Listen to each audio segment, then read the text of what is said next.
C'est-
Pas sur l'Assemblée. Si, sur l'Assemblée. Tu dois la relayer sur ton site. Ah oui, service de presse, la vie. Parce que l'Assemblée, c'est. Ah ouais, ok. Le président Je pourrais la regarder. Il y a Jean-Luc qui est resté. C'est lui qui va entrer. Jean-Luc, il était là. T'as vu, il y a les deux cousins côte à côte. Je sais pas s'ils sont cousins d'ailleurs. Ouais, faut qu'on fasse ça.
Mes chers collègues, nous allons commencer.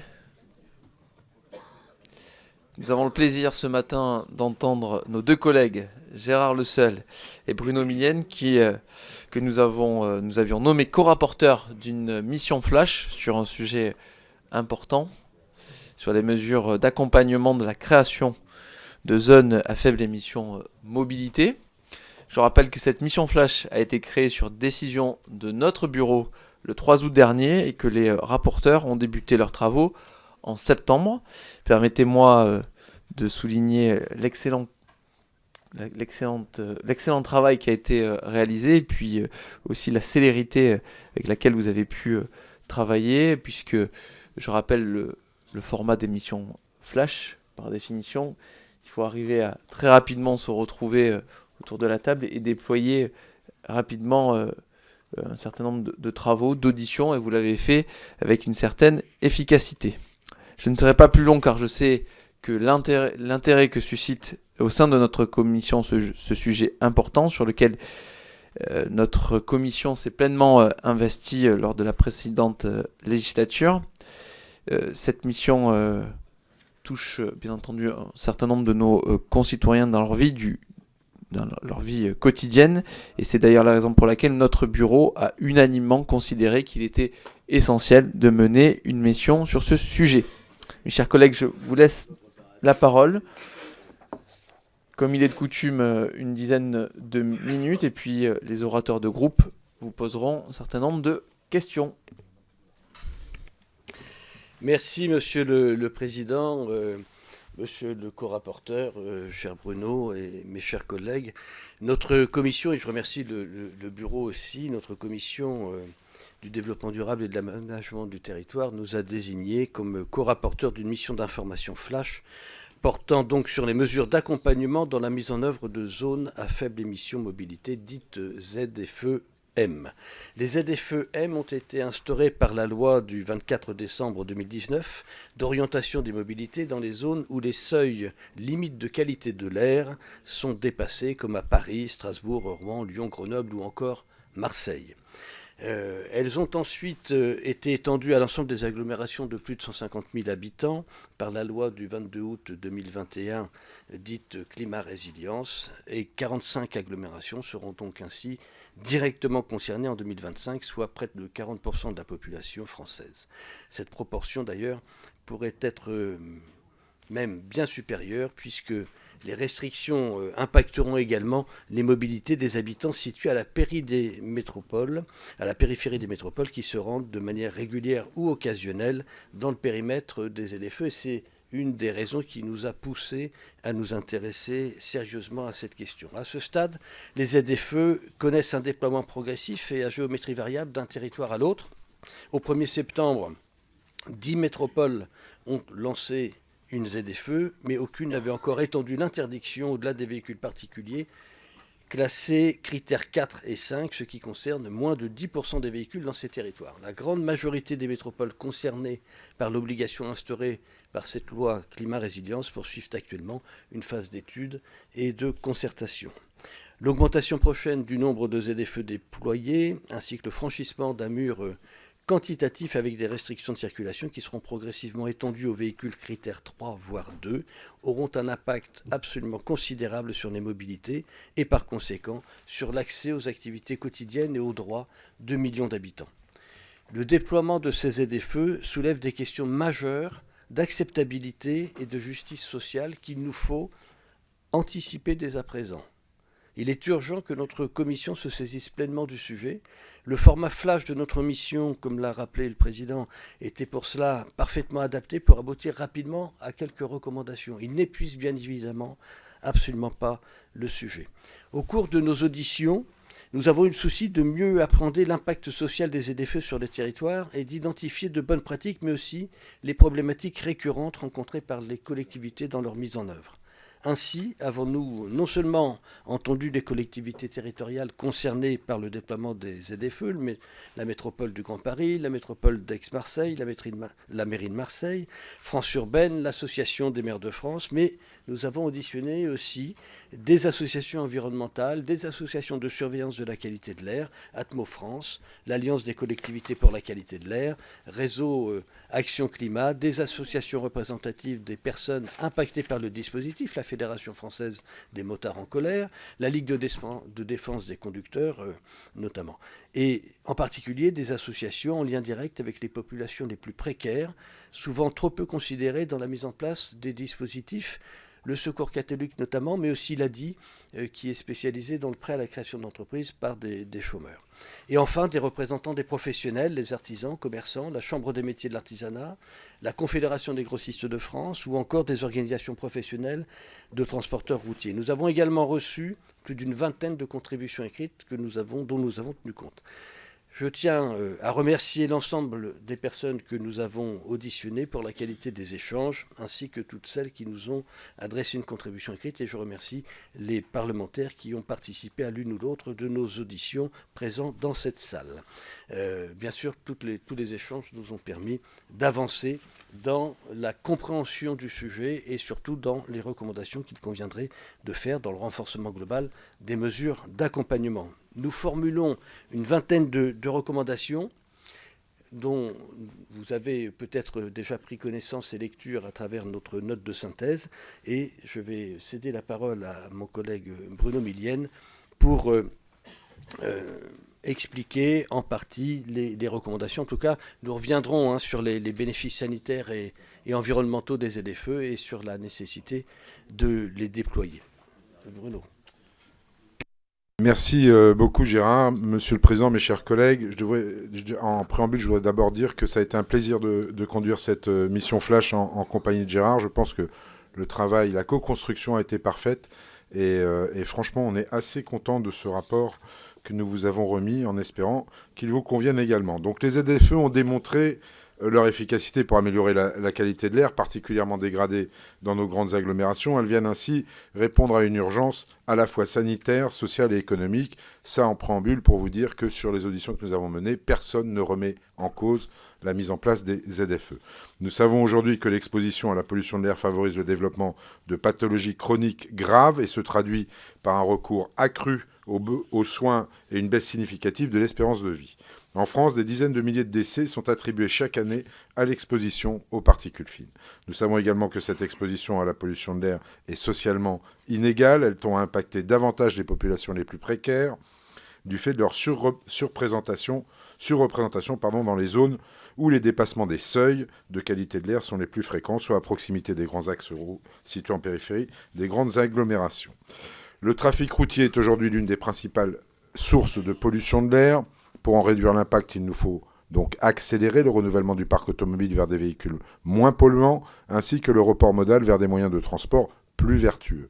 Dans cette perspective, la mise en place d'une ZFE-M est une formidable opportunité, un levier incontournable pour engager cette transition, améliorer significativement la qualité de l'air et, in fine, la qualité de vie des populations concernées. De nombreux voisins européens l'ont fait avant nous. Leurs études d'impact démontrent des réductions significatives de concentration dans l'air de dioxyde d'azote et de particules fines lorsque le dispositif est déployé de façon suffisamment ambitieuse. En France, l'étude récente d'Air Paris souligne un premier impact positif de la ZFE de la métropole du Grand Paris suite aux restrictions de la circulation des véhicules classés critères 4 et 5 dans le périmètre A86, 50 000 personnes en moins auraient été exposées à des niveaux de dioxyde d'azote dépassant la valeur limite annuelle en 2021. Nous restons pour autant loin des objectifs et des standards fixés à la fois au niveau européen et au niveau de l'Organisation mondiale de la santé. Les concentrations en dioxyde d'azote demeurent supérieures aux valeurs limites dans plusieurs agglomérations françaises. Après avoir déjà été condamné une première fois en août 2021 à ce titre, l'État français pourrait être soumis à une nouvelle astreinte dans les prochains mois en raison de l'insuffisance des résultats en matière de lutte contre la pollution de l'air. Pour améliorer la santé et la qualité de vie des populations des grandes aires urbaines, il y a urgence à déployer des ZFE efficaces sur nos territoires, ce qui ne pourra se faire qu'à la condition d'une juste prise en compte des impacts sociaux du dispositif. Merci. Les recommandations que nous formulons ici nous semblent absolument nécessaires pour garantir le succès des ZFE, mais surtout faire que ce ne soit pas seulement des zones à faible émission, mais aussi des zones à forte accessibilité. Et pour renforcer l'acceptabilité et l'accessibilité des ZFE, nous avons plusieurs propositions. Il nous apparaît tout d'abord nécessaire de renforcer l'information sur les ZFE ainsi que leur lisibilité globale. Alors que les ZFE ont vocation à se multiplier, leur impact concret sur les mobilités du quotidien reste peu ou mal appréhendé par la population. L'ensemble des personnes et des organismes que nous avons auditionnés a souligné la très forte méconnaissance du dispositif sur le terrain, y compris dans les métropoles ayant déjà mis en place les premières restrictions. Dans un sondage réalisé en 2021, en France, 60% de la population ignorait ce qu'était une ZFE-M. Les collectivités concernées, bien sûr, mettent en œuvre des opérations d'information, des processus de concertation préalablement à la mise en place des restrictions, des limites, Mais le cadre législatif actuel prévoit une campagne d'information locale d'une durée minimale de 3 mois. Ces opérations apparaissent insuffisantes pour faire connaître massivement le dispositif. La mairie de Marseille nous a par exemple indiqué avoir mené quelques opérations de communication dans la ville et observé une période de concertation. Toutefois, les durées étaient trop courtes et le public visé trop restreint pour permettre de sensibiliser véritablement l'ensemble des habitants impactés. Quant aux concertations, elles associent un nombre et une diversité de parties prenantes variables d'un territoire à l'autre. Elles sont menées pour chaque autorité métropolitaine sur son territoire, sans nécessairement impliquer l'ensemble des acteurs concernés, notamment les acteurs résidant en dehors de son périmètre. Les personnes en situation de précarité et celles qui habitent dans des territoires périphériques aux ZFE ont été ainsi particulièrement peu associées au processus de concertation, alors qu'elles comptent parmi les populations les plus impactées par le dispositif, au regard du fait qu'elles possèdent plus fréquemment des véhicules anciens et donc polluants. Dans les communes rurales et périurbaines où la dépendance automobile est importante, le parc automobile est également plus souvent composé de véhicules polluants. Il est urgent de permettre à tous les citoyens concernés d'anticiper l'impact du dispositif pour leur mobilité quotidienne. Pour cela, parallèlement au renforcement des dispositifs existants au niveau local, il nous semble nécessaire de communiquer massivement sur les ZFE au niveau national. Et donc nous recommandons de lancer une grande campagne d'information nationale qui sensibilise à l'objectif de lutte contre la pollution de l'air, tout en présentant le dispositif, les calendriers de déploiement ainsi que les aides existantes. Cette campagne pourrait être accompagnée d'une grande consultation citoyenne afin de recueillir l'avis des premiers concernés et notamment des ménages les plus précaires et des habitants des territoires extérieurs au périmètre des ZFE. Nous proposons également la création d'un portail gouvernemental centralisant toutes les informations relatives aux ZFE. Ce portail permettrait de faciliter la recherche d'informations sur les calendriers, les périmètres, les véhicules concernés et les aides disponibles, surtout les aides disponibles. Outre le fait que les ZFE sont encore trop largement méconnues par le grand public, elles manquent également de lisibilité en raison de fortes disparités de mise en œuvre d'un territoire à l'autre. À ce jour, le cadre législatif et réglementaire permet bien sûr aux collectivités de fixer librement leur calendrier de mise en œuvre, le périmètre géographique, les types de véhicules concernés, des dérogations octroyées ou encore les aides éventuelles. Bien que cette flexibilité soit nécessaire pour adapter au mieux le dispositif aux spécificités des territoires, cela entraîne une différenciation des réglementations, des calendriers d'application et des mesures d'accompagnement qui finalement nuit en grande partie à la lisibilité des ZFE. À titre d'exemple, alors que plusieurs métropoles comme Bordeaux Métropole poursuivent une phase d'études et de concertation, la métropole de Grenoble, de son côté, interdit depuis 2020 la circulation des véhicules utilitaires légers et des poids lourds jusqu'au critère 3, tandis que les restrictions dans la métropole du Grand Paris concernent non seulement les véhicules professionnels, mais aussi les véhicules particuliers jusqu'au critère 4. Les aides locales, lorsqu'elles existent, peuvent également varier dans des proportions importantes d'une métropole à l'autre. Pour l'acquisition d'un véhicule particulièrement propre, le montant de l'aide varie de 2 000 € dans le cas de la métropole de Lyon à 6 000 € pour la métropole du Grand Paris. Pour les véhicules professionnels, les subventions atteignent jusqu'à 18 000 € dans la métropole de Grenoble contre 10 000 € dans la métropole de Lyon. Cette multiplication des réglementations risque de s'accroître en même temps que le renforcement des restrictions et l'augmentation du nombre d'agglomérations concernées. Dans la mesure où la lisibilité participe pleinement de l'acceptation sociale et de l'efficacité du dispositif, il nous semble important de travailler sur une harmonisation des critères et des calendriers à minima à l'échelle d'un territoire pertinent concerné par des phénomènes de mobilité pendulaire et des flux commerciaux quotidiens. Cette réflexion pourra s'étendre dans un second temps au niveau européen et de façon plus urgente entre régions transfrontalières. Les collectivités auditionnées nous ont souvent alertés sur le manque d'accompagnement et de soutien de l'État. Nous proposons donc la création d'un comité de suivi national des ZFE qui permettrait de mieux piloter leur mise en œuvre, de remonter les problématiques communes des territoires et d'assurer ainsi des échanges de bonnes pratiques entre les collectivités. Dans cette perspective, nous saluons l'annonce très récente de création d'une task force ZFE annoncée par le ministre Clément Beaune lorsque nous l'avons interrogé sur ce sujet. Le déploiement donc d'une offre de mobilité alternative pour se déplacer sur les territoires nous apparaît évidemment prioritaire pour garantir l'acceptabilité sociale des ZFE. L'accompagnement dans les ZFE ne saurait se réduire à la question du simple changement de véhicule ou du renouvellement du parc automobile. Les ZFE seront socialement acceptables et acceptées à condition que les populations impactées puissent se déplacer dans des territoires grâce à des moyens alternatifs à la voiture.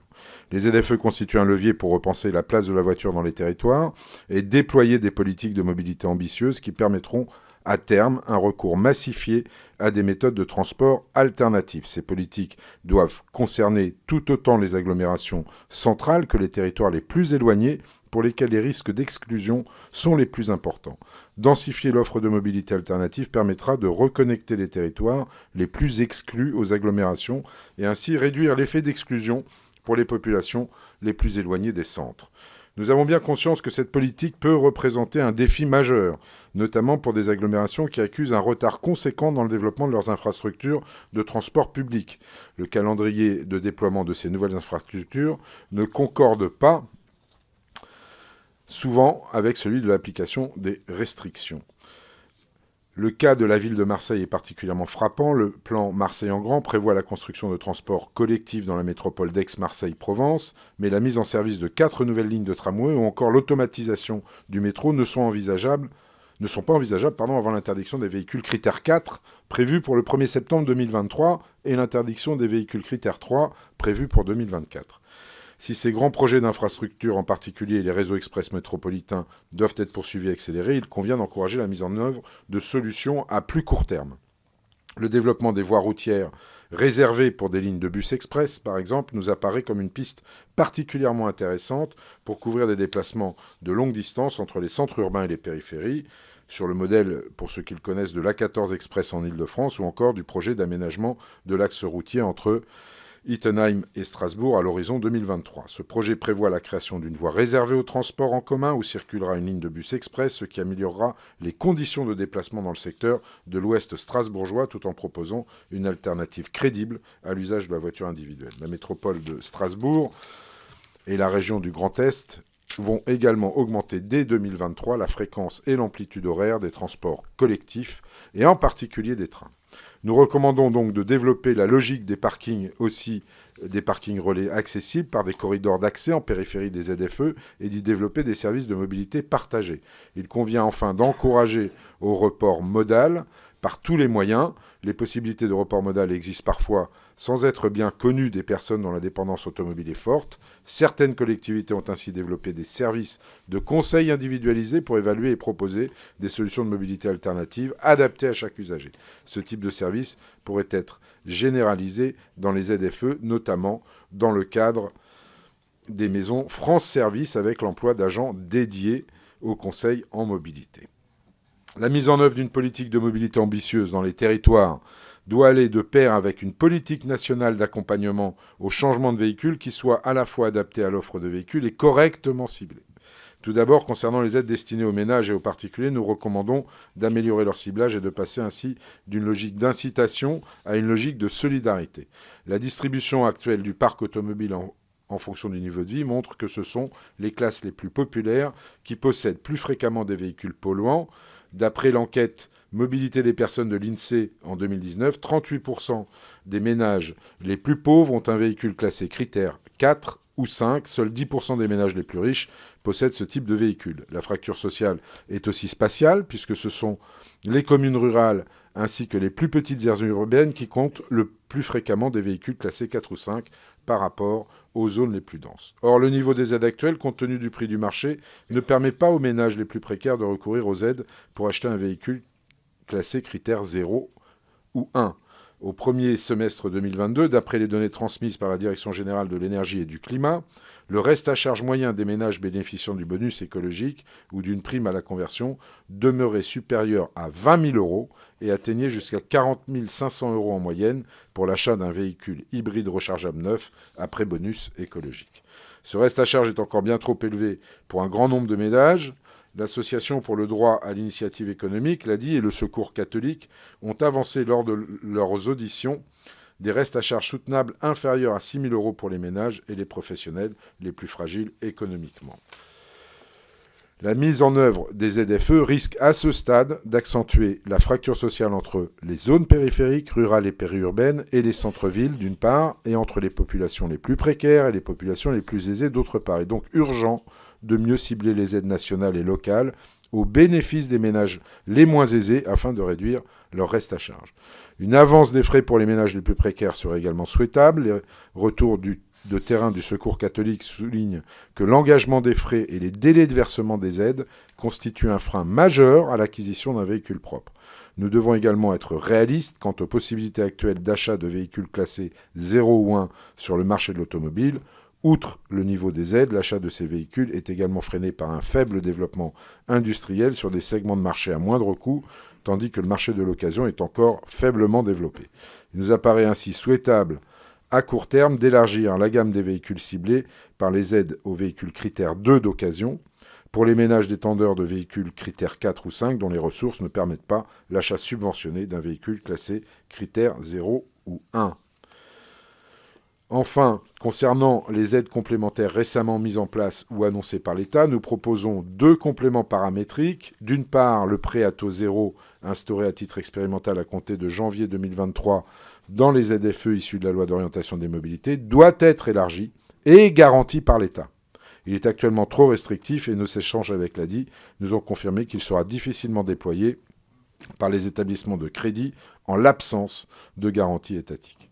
D'autre part, concernant le leasing social annoncé par le président de la République au printemps dernier, nous insistons sur la nécessité de garantir des mensualités inférieures ou égales à 100 € du premier au dernier loyer. Le cas des professionnels ayant recours à des véhicules utilitaires légers et ou des poids lourds dans le périmètre des ZFE appelle des remarques spécifiques. Les professionnels concernés, grossistes, artisans, commerçants, transporteurs routiers, etc., soulignent des difficultés importantes pour renouveler leur parc au-delà de la vignette critère 2. Leur parc est aujourd'hui quasi exclusivement composé de véhicules diesel. L'offre industrielle de véhicules classés 0 ou 1 demeure en effet encore réduite sur les segments de véhicules les plus lourds, ayant besoin d'une autonomie élevée. Lorsque l'offre alternative existe, notamment pour les véhicules électriques, les coûts d'acquisition élevés, les incertitudes sur la disponibilité et l'avitaillement en énergie alternative, que ce soit l'électricité ou le gaz, les délais de livraison, l'évolution rapide des technologies sont autant de freins au renouvellement des flottes. Dans ce contexte, nous préconisons à court terme de renforcer les incitations à l'acquisition généralisée de VUL EPL critère 2 ou normes Euro 6 et au recours aux biocarburants avant de planifier à plus long terme le passage aux véhicules critères 0 ou 1 en fonction des évolutions de l'offre de solutions alternatives. Le rétrofit nous semble également constituer une solution d'avenir pour élargir la gamme de véhicules propres disponibles pour les professionnels comme pour les ménages dans une dynamique d'économie circulaire. D'après une étude de la mutuelle d'assurance des professions alimentaires auprès de ses sociétaires, 36 000 VUL assurés quand même, 46%, soit près d'un artisan sur 2, sont intéressés par le rétrofit.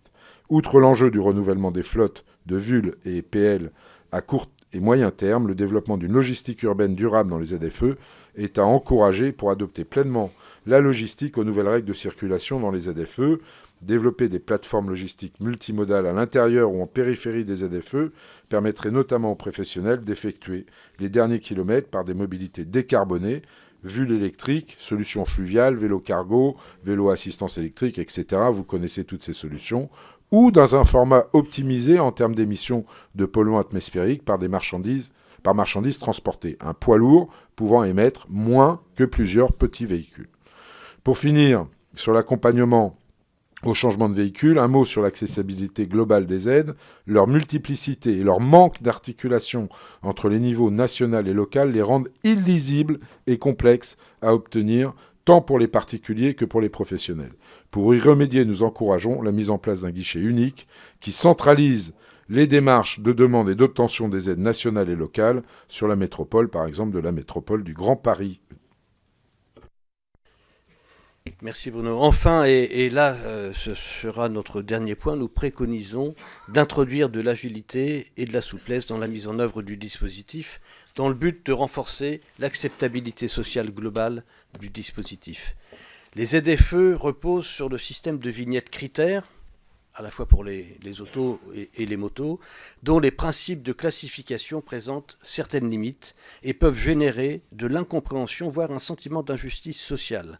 Certains critères importants n'y sont pas pris en compte, comme la qualité d'entretien du véhicule, sa puissance, sa masse ou sa consommation. Les objectifs de lutte contre la pollution et de baisse des émissions de CO2 peuvent alors s'opposer dès lors que sont autorisés à circuler dans les ZFE des véhicules à la fois peu polluants et pouvant être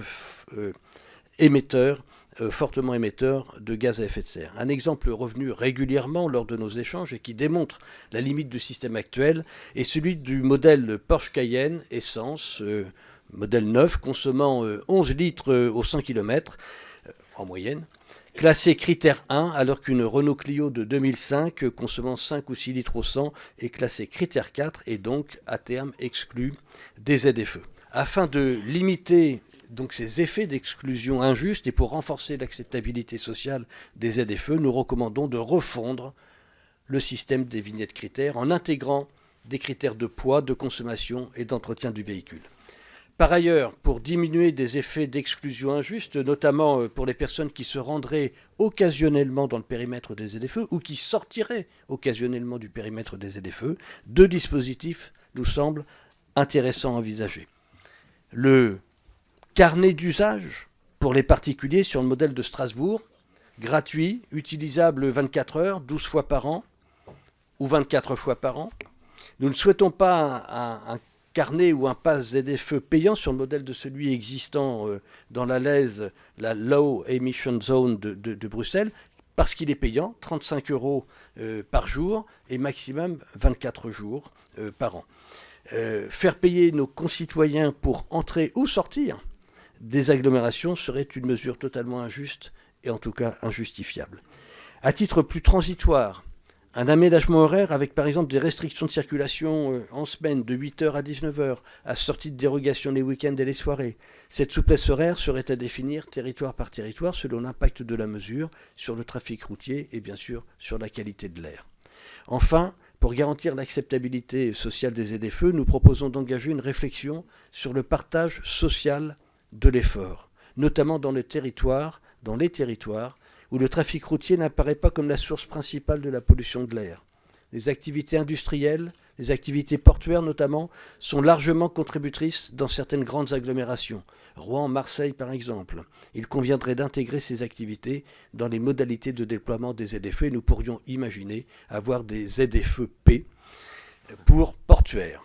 Nous sommes convaincus, bien sûr avec des temporalités, des obligations différentes, mais pour pousser à une réflexion absolument collective. Nous sommes convaincus que les ZFE constituent aujourd'hui une opportunité pour améliorer la qualité de l'air et la qualité de vie des populations et pour repenser nos mobilités, pour les rendre à la fois moins polluantes et plus inclusives.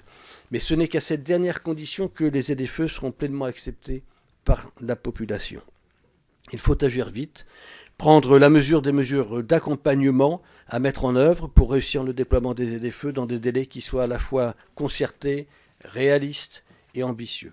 Alors bien sûr, cette mission Flash était une première étape afin de faire un état des lieux dans la mise en œuvre des ZFE sur notre territoire et n'épuise pas le sujet comme nous l'avons dit en introduction.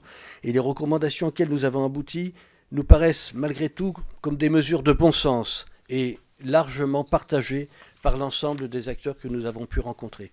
Il nous semble nécessaire de continuer à travailler sur ce sujet sur le long terme et nous appelons très clairement le gouvernement à se saisir de ce sujet. Les auditions menées et les contributions que nous avons reçues montrent à quel point ce sujet est sensible dans tous nos territoires. Nous vous remercions pour votre écoute. Merci, merci chers co-rapporteurs. Merci. Merci chers collègues, merci chers co-rapporteurs. Bravo pour le travail réalisé et pour l'esprit transpartisan de cette mission Flash. Nous en venons aux orateurs de groupe et pour le groupe Renaissance, la parole est à David Valence. Alors, on m'avait proposé... Non. Monsieur Adam, toutes mes excuses. Merci, Monsieur le Président. Messieurs les rapporteurs, merci d'avoir travaillé sur ce rapport, tant il est vrai qu'entre les intentions du législateur sur les ZFE et leur application sur le terrain, il y a malheureusement un monde et nos intentions ne sont parfois dévoyées et mal mises en œuvre. Le Parlement français peut être fier d'avoir créé les ZFE. C'est une mesure que je soutiens pleinement et qui va permettre de lutter concrètement contre la pollution de l'air dans les villes et éviter ainsi chaque année des dizaines de milliers de morts prématurées. Je suis élu de la Seine-Maritime, dans le territoire de la métropole de Rouen, comme vous, Monsieur Le Seul. Ce territoire est concerné par la mise en œuvre d'une ZFE et en tant que représentant de ce territoire, j'ai 3 observations à faire qui me paraissent nécessaires à prendre en compte dans le déploiement des ZFE. Le premier sujet pour moi essentiel est l'information de la population. Vous faites des recommandations dans votre rapport et j'y souscris, mais je pense qu'il faut aller encore plus loin. En effet, il m'apparaît essentiel que plusieurs mois en amont de la mise en œuvre d'une ZFE, la collectivité locale concernée envoie un courrier à chaque citoyen vivant dans le territoire pour l'informer de la mise en place de la ZFE, du périmètre exact, des véhicules concernés et du calendrier qui va ainsi que des aides accessibles. Sur mon territoire, nous n'avons connu le périmètre géographique, les critères d'exclusion et les aides que moins de 2 mois avant la mise en œuvre de la ZFE, et encore pour ceux qui ont fait la démarche d'aller chercher l'information. Pensez-vous qu'en un mois seulement, il est possible de s'adapter à cette nouvelle réglementation ? Ensuite, je voudrais revenir sur l'aspect de démocratie locale dans la mise en œuvre des ZFE. Il est inadmissible selon moi que le périmètre exact de la ZFE ne fasse pas l'objet d'un consensus local et puisse se faire sans le consentement des maires et des conseils municipaux. J'ai l'exemple d'un maire de ma circonscription, le maire de Déville-les-Rouen, qui est contre la ZFE et qui a été intégré sans son consentement par le président de la métropole. Pensez-vous que c'est acceptable ? Parlons maintenant du calendrier. C'est mon 3e point et le facteur explosif des ZFE. Certains territoires ont décidé d'interdire les véhicules critères 4 dès 2022, alors que le calendrier national préconise plutôt une interdiction en 2024. À vouloir aller trop vite, les citoyens n'ont pas le temps de s'adapter, d'autant qu'en 2022, les véhicules propres neufs restent chers et peu nombreux à cause de la crise des semi-conducteurs et des matières premières et l'offre d'occasion encore trop faible, situation qui devrait se détendre à partir de 2024. Merci. Sur ces 3 thèmes, quelles sont, messieurs, vos réflexions ? Je vous remercie. Merci, chers collègues, pour le groupe Rassemblement National. La parole est à Antoine Villedieu. Merci Monsieur le Président, messieurs les rapporteurs, merci pour ce rapport sur les ZFE que vous nous rendez aujourd'hui. Avec lucidité, vous reconnaissez que malgré les aides proposées, le reste à charge moyen des ménages et des entreprises pour acquérir un véhicule propre électrique ou hybride est supérieur à 20 000 € et atteint jusqu'à 40 500 € en moyenne pour l'achat d'un véhicule hybride rechargeable. Et vous reconnaissez même que le reste à charge reste bien trop élevé pour les plus défavorisés qui remboursent encore leur véhicule actuel. Mais malgré cela, vous encouragez la mise en place des ZFE punitives pour les Français. On parle quand même d'entraver 17,5 millions de véhicules classés critère 3 ou plus, ce qui représente 40% du parc automobile actuel. Dans une récente étude Aramis Auto Opinion Way publiée dans le JDD, 75% des ménages modestes interrogés se disent dépendants de leur voiture, sans offre alternative de transport pour 60% d'entre eux, notamment pour se rendre sur leur lieu de travail. À cela, votre rapport propose la mise en place de mobilité alternative à la voiture. Oui, mais pour quand ? Les ZFE, c'est demain, et en attendant, le Gaulois réfractaire qui roule au diesel doit bien aller bosser. Avec les ZFE, on est à ce point déconnecté qu'on encourage la production de voitures électriques, alors même que chacun sait notre système de production électrique est déficient et que EDF ne retrouvera son niveau de production de 2019 qu'au plus tôt en 2024. Et en même temps, on fait un chèque en blanc à la Chine qui vend un véhicule électrique sur 2, tout simplement parce que le prix des véhicules propres chinois est inférieur de 30% au tarif des modèles européens. Avec un déficit commercial record à 15,5 milliards en août, il est certain que ce n'est pas la meilleure des politiques à suivre. Transition écologique, je veux bien, mais la transition est trop radicale et va laisser trop de Français au bord de la route. C'est insupportable. Je vous remercie. Merci, chers collègues. Pour la France Insoumise NUPES, la parole est à Gabriel Amar. Merci, Monsieur le Président. Merci, collègues rapporteurs.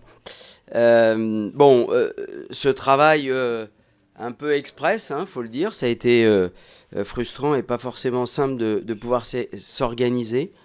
Mais un grand merci, un grand coup de chapeau à vous, les rapporteurs, pour avoir mené cette mission à bien, même si le document qui est fourni, et c'est le principe d'une mission flash, donc ça laisse un peu, circonspect, parce que le caractère opératoire de nos remarques, de nos demandes de précision devront pas rester lettre morte. Je voudrais rappeler ici que l'attractivité des infrastructures de transport collectif et un plan massif en la matière mérite en parallèle d'être porté par des travaux futurs de notre commission, avec toujours à l'esprit, puisque je l'entends régulièrement de la part des représentants des conducteurs de transport collectif dans le département du Rhône et notamment dans la métropole de Lyon, avec plus d'attractivité quant au statut des conducteurs et à une meilleure rémunération, un meilleur salaire pour ces derniers. Je retrouve dans le rapport un certain nombre de choses que nous avions demandé à y voir intégrées, donc je vous en remercie. Peut-être vous demander de voir s'il est possible de rappeler que nous étions attachés, même au moment des auditions de cette mission Flash, à la gratuité des parcs de stationnement régionaux, ou à défaut des tarifs incluant des titres de transport pour envoyer un signal fort en matière de stationnement pour opérer un report modal plus conséquent dans les métropoles. Je vous remercie. Merci, chers collègues. Pour les Républicains, la parole est à Antoine Vermorel-Marquez. Merci, Monsieur le Président. Merci, messieurs les co-rapporteurs, pour à la fois l'intérêt que vous avez porté au nom de notre commission sur les zones à faible émission et pour les différentes auditions que vous avez pu mener et auxquelles on a souhaité participer. Le groupe Les Républicains reste sceptique sur la question des zones à faible émission, bien qu'il est conscient de la mortalité en France et notamment des 10% de la mortalité liée à la pollution et à la qualité de l'air. Néanmoins, on a souhaité participer à cette mission et notamment y apporter quelques contributions que je souhaite rappeler. La nécessité notamment de permettre aux personnes résidant à l'extérieur des ZFE d'entrer dans la zone ZFE et ne pas, en quelque sorte, interdire nos concitoyens d'entrer dans les métropoles. La deuxième contribution qui considère que l'objectif n'est pas forcément de limiter les véhicules polluants, mais de limiter le nombre de véhicules polluants dans les zones à faible émission, et cela visant à encourager évidemment le covoiturage. Il n'est pas, et nous en avons parlé d'ailleurs dans les auditions, il n'est pas identique que de voir 4 voitures électriques en centre-ville ou de voir une seule voiture avec 4 personnes à l'intérieur. De la même manière, il y a un enjeu d'impératif d'harmonisation des règles aux ZFE. Nous l'avons vu pendant nos auditions. La lisibilité du système des ZFE est aussi liée au fait que les métropoles n'avancent pas à la même vitesse, et il sera probablement incompréhensible pour nos concitoyens de savoir qu'avec tel véhicule, ils peuvent rentrer dans la métropole du Grand Paris, mais pas dans celle de la métropole de Lyon. Et enfin, une dernière contribution qui est le cas du petit rouleur, de la personne qui se déplace très peu, mais qui a nécessité parfois, pour des soins médicaux ou pour des rencontres familiales, d'utiliser son véhicule et donc de pouvoir rentrer dans une zone à faible émission à titre exceptionnel. Ce sont les 4 contributions que nous avons voulu porter au nom du groupe Les Républicains, et encore une fois, nous souhaitions vous remercier pour cette mission Flash et les conclusions que vous apportez devant notre commission aujourd'hui. Merci, chers collègues. Pour le groupe démocrate, Modem et indépendant, la parole est à Hubert Haute. Merci, Monsieur le Président, Monsieur le député Bruno Millienne, Monsieur le député Gérard Le Seul. Mes chers collègues, en commission de développement durable, nous sommes particulièrement attentifs aux mesures qui permettent l'adaptation de notre société française aux conséquences du changement climatique. Aussi, les habitants des zones urbaines et ceux qui vont y travailler ont particulièrement affectés par les vagues de chaleur de cet été, et sont ceux qui souffrent le plus de la mauvaise qualité de l'air, provoquant infections, maladies et même des décès. Avec mes collègues, nous saluons donc l'arrivée des zones à faible émission dans les agglomérations de plus de 150 000 habitants. Pour une circonscription rurale comme la mienne, ne comptant aucune de ces grandes agglomérations, je sais que beaucoup de nos administrés de ces ruralités vont travailler dans des grandes villes comme Mulhouse ou Strasbourg pour ce qui me concerne. Eux n'ont pas toujours les moyens de s'acheter une voiture Crit-Air 0 ou 1. Les infrastructures de stationnement autour des gares ou terminaux de transport collectif urbain ne sont pas toujours adaptées à l'utilisation quotidienne. Le seront-elles lorsque ces dispositions pousseront nos concitoyens à y garer leur voiture ? Ces mêmes passes ou cartes de transport public permettront-elles de payer plus facilement et plus avantageusement ce stationnement induit ? Par ailleurs, je salue l'initiative du Président pour le système de leasing à 100 € par mois. Facilitera-t-il l'acquisition pour nos concitoyens d'une voiture à basse émission ? Avez-vous plus de détails sur cette mesure ? Merci, chers collègues. Pour le groupe socialiste et apparenté, la parole est à Stéphane Delautrette.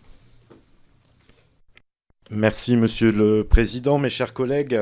À mon tour, je remercie nos collègues co-rapporteurs Gérard Leseul et Bruno Millienne, ainsi que les membres de la mission d'information Flash pour leur implication et leur travail très éclairant sur ce sujet des ZFE et des mesures d'accompagnement à mettre en œuvre.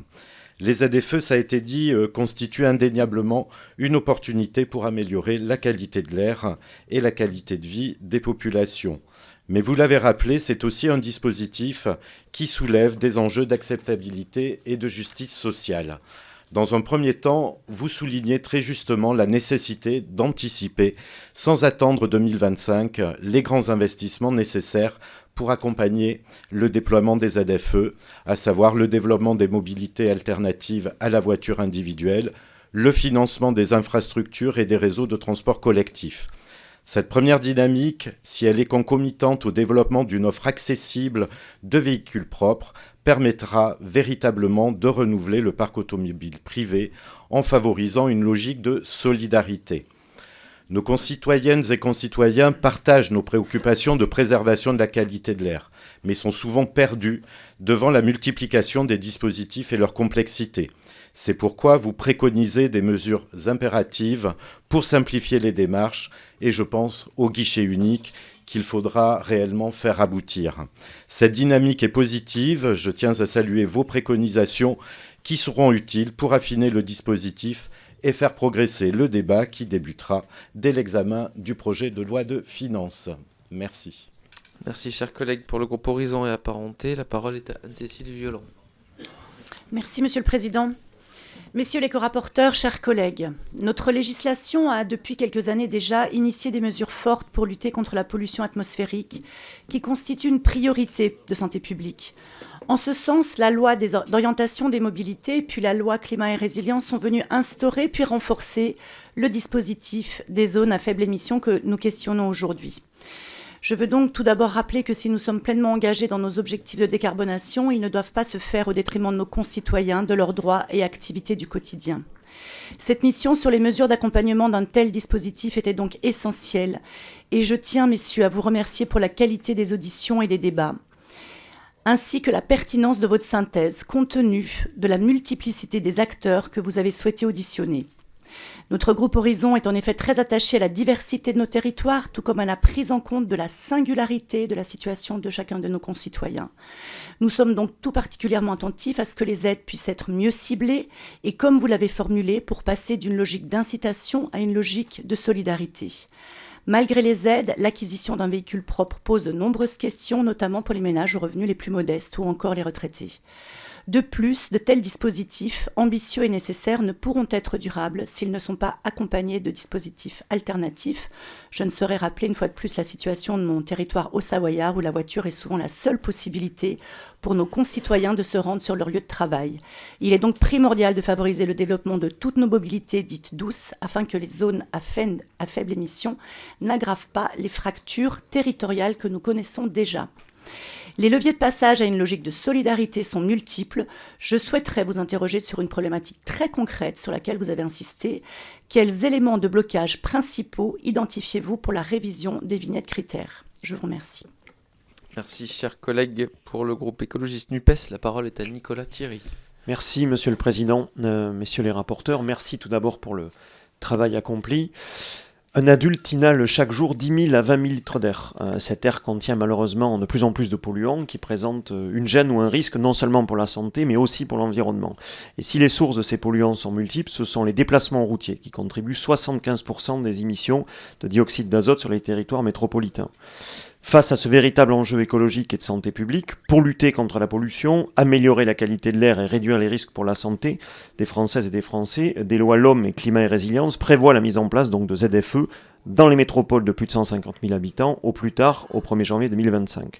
Aussi, pour s'inscrire en cohérence avec la planification énergétique que les écologistes appellent de leur vœu, nous rappelons l'importance de ce dispositif dans la nécessaire bifurcation écologique que nous devons prendre. Toutefois, la transition écologique ne peut avoir lieu sans justice sociale.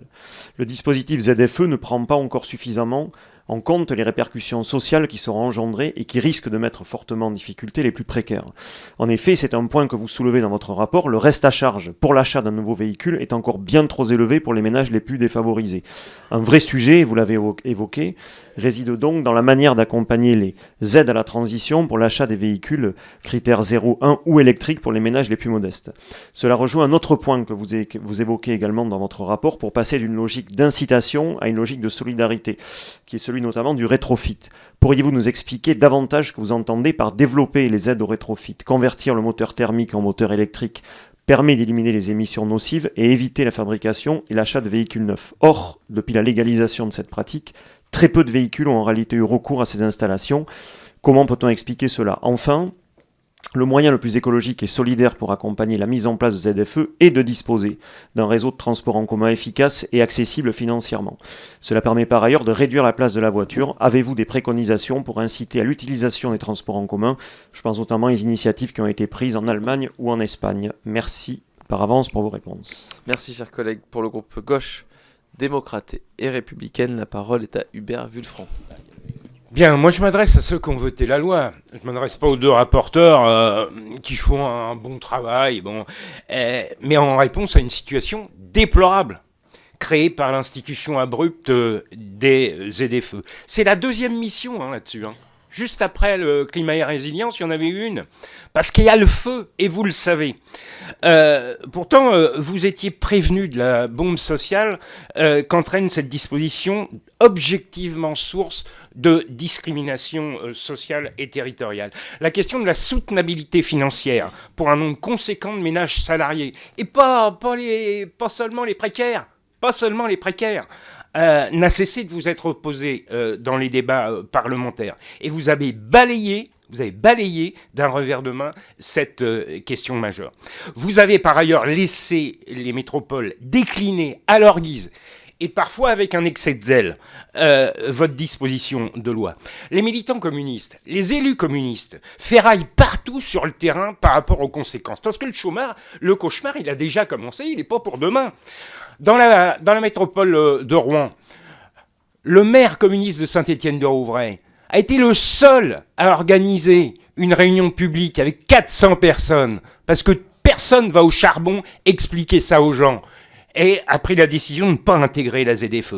Parce qu'on est face à une grave déstabilisation qui atteint la vie quotidienne de nos concitoyens, que vous avez mis en insécurité journalière, dans leurs déplacements, dans leur activité.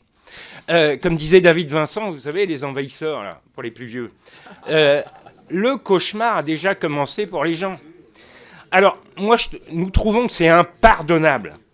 Et c'est ceux qui ont voté la loi, je les entends, qui sont qui vont crier au loup, là. Qui sont ceux qui crient au loup maintenant. Alors, tant qu'une nouvelle initiative législative n'interviendra pas, rompant avec la réalité technocratique et antisociale de votre politique, nous n'accorderons aucun crédit à l'écoute que l'exécutif peut accorder à l'excellent travail de nos collègues. Merci, chers collègues. Pour le groupe Liberté, Indépendants, Outre-mer et Territoire, la parole est à Jean-Louis Bricou. Merci, Monsieur le Président. Félicitations aussi à nos deux rapporteurs pour la qualité de leur rapport.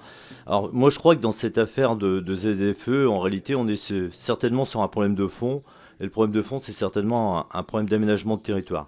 Ça fait des années, des dizaines d'années, et ça continue encore. On est toujours dans des logiques de concentration de population, de métropole, de mégalopole, qui nous créent, en fin de compte, plein de problèmes, des problèmes de transport, des problèmes de logement, des problèmes de sécurité sanitaire, on l'a avec le Covid, puis des problèmes de santé publique, notamment ici avec la qualité de l'air.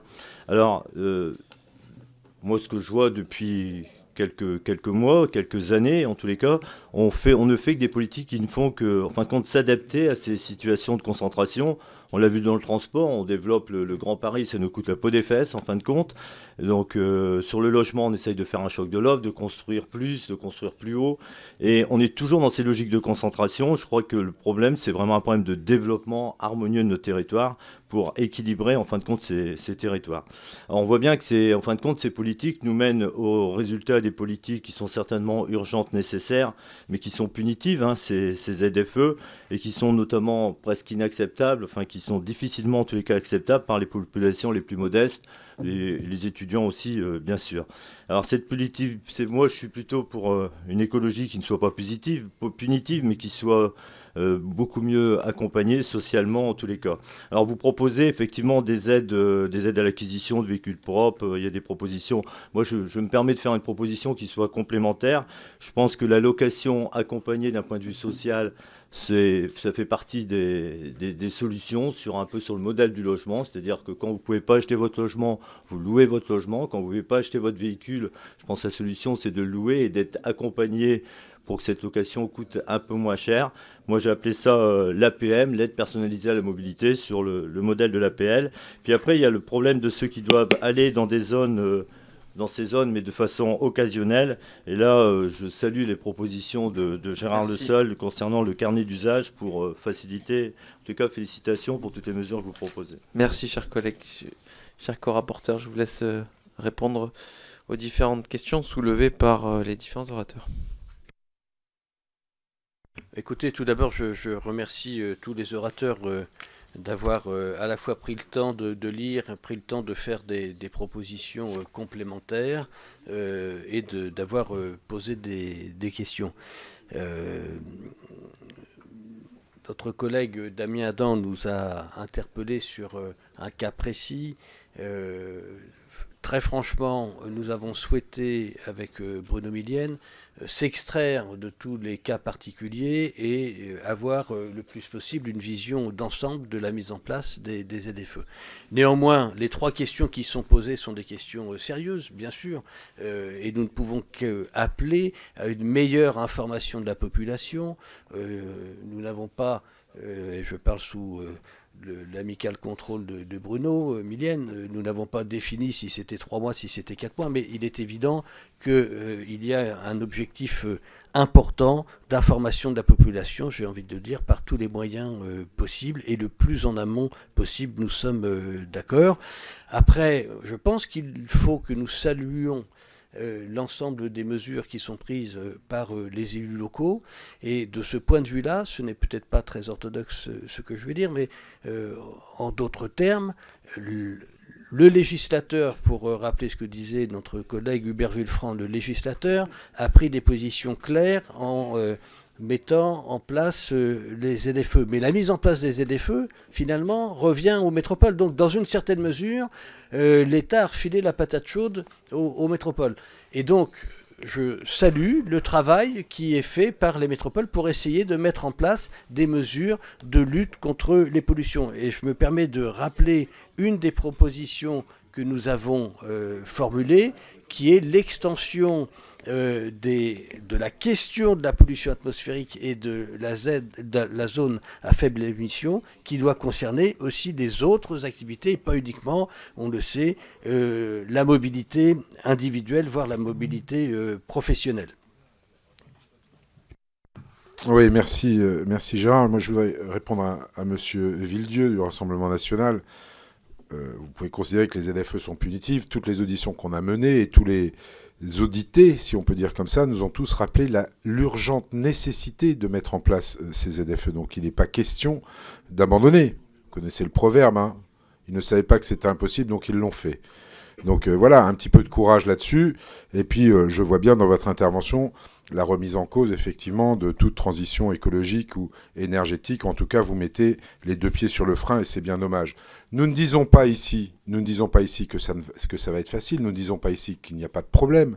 Si nous avons voulu, et Gérard l'a initié, cette mission Flash, si nous avons voulu co-construire ce rapport sur cette mission Flash, c'est bien parce qu'on sait qu'il y a des difficultés et que notre rôle de parlementaire, c'est aussi d'essayer de faire l'exacte photographie authentée, vous l'avez eu, et d'amener des réponses cohérentes, des réponses même des fois dans l'urgence. On le voit sur notamment les transports collectifs qui sont plus faciles à mettre en place, comme des bus express, que le rail qui prend plus de temps, et discuter avec les collectivités. On a relevé les irritants, on a fait en sorte de proposer des choses. Peut-être qu'on n'a pas été jusqu'au bout, et de toute façon, une mission flash ne mettra pas en place toutes les solutions qu'on peut imaginer. Nous faisons confiance aux collectivités pour mettre en place cela.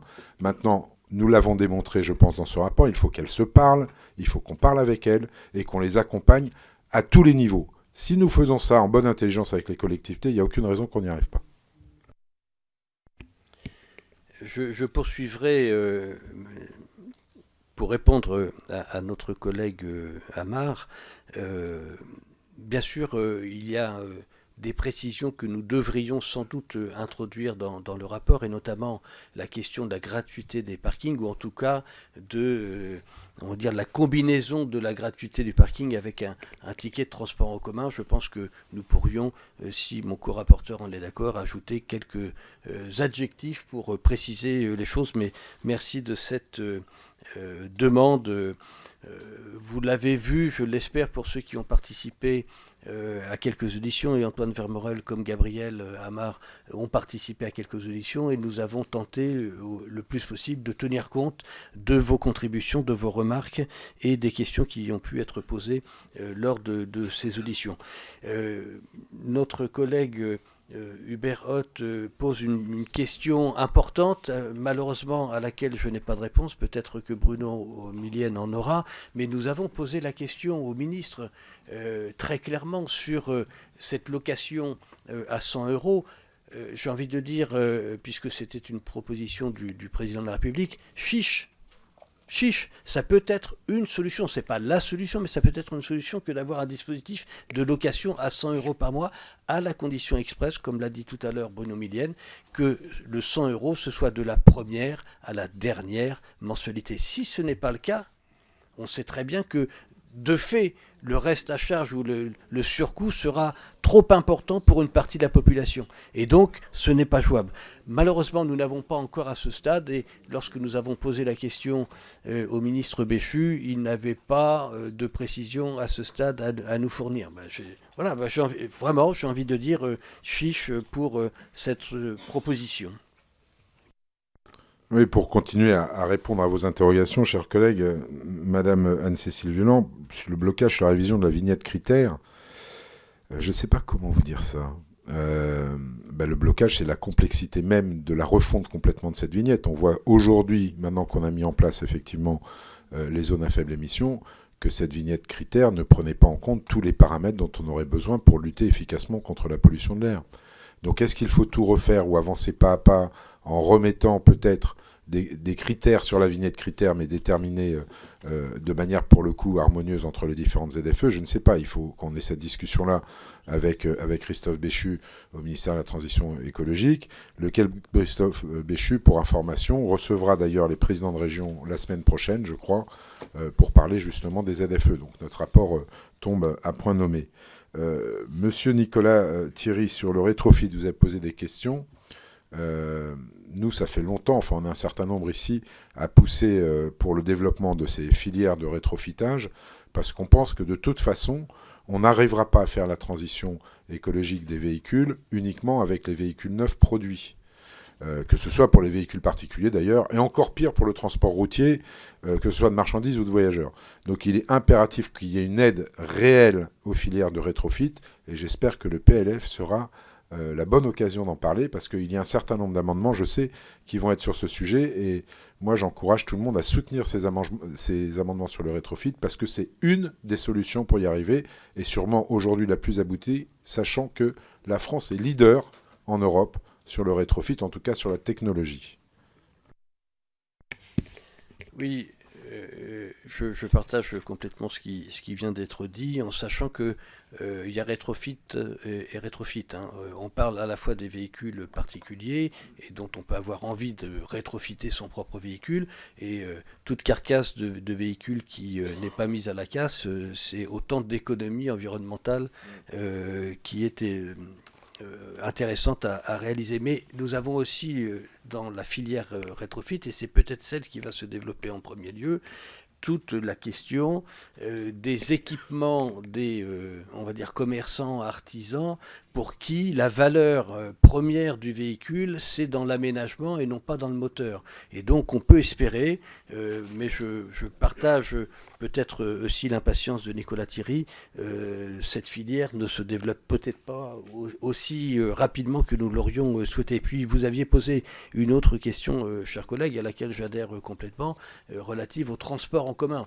C'est évident que nous avons parlé, parce que c'est une préoccupation importante de nombreux Françaises et Français, d'avoir des mobilités individuelles qui soient préservées. Et donc nous avons fait des propositions pour préserver ces libertés de mobilité individuelle, mais bien évidemment, on peut les diminuer par l'accroissement du transport collectif, c'est une évidence. Nous avons mis ces recommandations, bien sûr, dans le rapport. À titre personnel, je déposerai aussi quelques amendements pour renforcer le transport collectif, que ce soit à travers des baisses de TVA, comme nous le proposons d'ailleurs pour le transport collectif. Et puis, on le sait, il y a toutes les infrastructures ferroviaires et notamment de développement de RER de mobilité, enfin de RER de proximité qu'il faut développer. Donc j'appuie complètement votre remarque. C'est évident que c'est très complémentaire et indispensable à la réduction des émissions. Oui, Gérard, peut-être pour finir, répondre à notre collègue Hubert Wulfranc, dont je partage l'analyse, non pas sur le fait qu'on ait fait la loi, Hubert, mais sur le fait que la soutenabilité financière est un véritable problème dans la mise en place des ZFE, et je pense que ce rapport le démontre. Donc encore une fois, loin de jeter le bébé avec l'eau du bain, notre volonté, c'est effectivement d'offrir des solutions d'accompagnement pour qu'on y arrive. Parce qu'encore une fois, je le répète, toutes les personnes que nous avons auditionnées, toutes nous disent la même chose au départ. Il ne faut surtout pas s'arrêter, il faut aller de l'avant, il en va de la santé de nos concitoyens. Donc même si la tâche paraît rude, nous essaierons d'aller jusqu'au bout. Et Jean-Louis Bricot, oui, moi je partage assez votre point de vue sur la concentration. On est un certain nombre à le dire aussi. Ça fait plus de 40 ans qu'on fait de la métropolisation en disant au territoire, je ne veux pas les opposer, mais malgré tout c'est une réalité, en disant au territoire, ne vous inquiétez pas, le ressac viendra. Et pour l'instant, le ressac, on l'attend toujours. Et même dans des régions qui sont censées être très dotées en transport public, je prends la région Île-de-France par exemple, allez aux confins de la deuxième couronne et vous verrez qu'on n'est pas si bien doté que ça en transport public, bien au contraire. Donc voilà, c'est un vrai problème. Donc oui, on souscrit, et vous l'avez sûrement remarqué, entendu, à l'allocation des véhicules propres. Évidemment, il va être compliqué pour l'instant d'en acquérir directement. Et effectivement, il faut aussi changer les mentalités, parce que ça existe aussi sur nos territoires ruraux, où on est très attaché à la propriété de son véhicule, et peut-être faire un devoir d'information pour passer à la location, si tant est qu'on arrive effectivement à avoir ce leasing ou cette location à 100 € par mois ou moins, qui nous paraît indispensable. Oui, je partage, alors là, du coup, totalement les remarques de Jean-Louis Bricot sur la concentration et effectivement la location accompagnée, la location sociale peut être une bonne idée, mais on pourrait travailler des amendements en ce sens. Et d'ailleurs notre collègue Stéphane Delautrette nous invite finalement à tenir compte de ce rapport, en tout cas des pistes qui sont avancées dans ce rapport, pour les traduire en propositions concrètes et en amendements dans le cadre des prochaines discussions parlementaires. Je vous remercie. Merci, chers collègues. Nous en venons aux questions. Nous avons 7 questions. Je vous propose de faire 2 lots de questions. Première série de questions proposées par David Valence pour une question d'1 minute. Merci. Merci, Monsieur le Président. Je reviendrai sur ce que vous écrivez sur les systèmes express métropolitains. Je fais partie de ceux qui pensent qu'il y aura probablement un glissement dans le calendrier de mise en œuvre des ZFE, en tout cas sur les mesures les plus contraignantes, dans beaucoup de cas. Et donc on a 45 ZFE et 22 systèmes express métropolitains qui avaient été identifiés par la LOM. Qu'est-ce que vous pouvez nous dire du calendrier de réalisation et d'engagement des investissements sur ces systèmes express métropolitains, au-delà de ce qui va se passer à Strasbourg dès la fin de cette année, avec 1000 trains de plus par semaine? Merci, chers collègues. La parole est à Daniel Brelbois. Merci, Monsieur le Président. Chers collègues, je vous félicite et je vous remercie pour ce rapport très complet. Moi, j'ai une question par rapport aux artisans et aux entrepreneurs qui n'habitent pas les zones ZFE et qui sont amenés à aller en ville faire des travaux. Donc, je vois que vous avez mis en place de façon transitoire un pass ZFE pour les particuliers, utilisable 12 fois par an. Est-ce qu'il serait envisageable de faire la même chose pour ces artisans qui viennent occasionnellement de la campagne vers la ville? La parole est à Mickaël Cosson.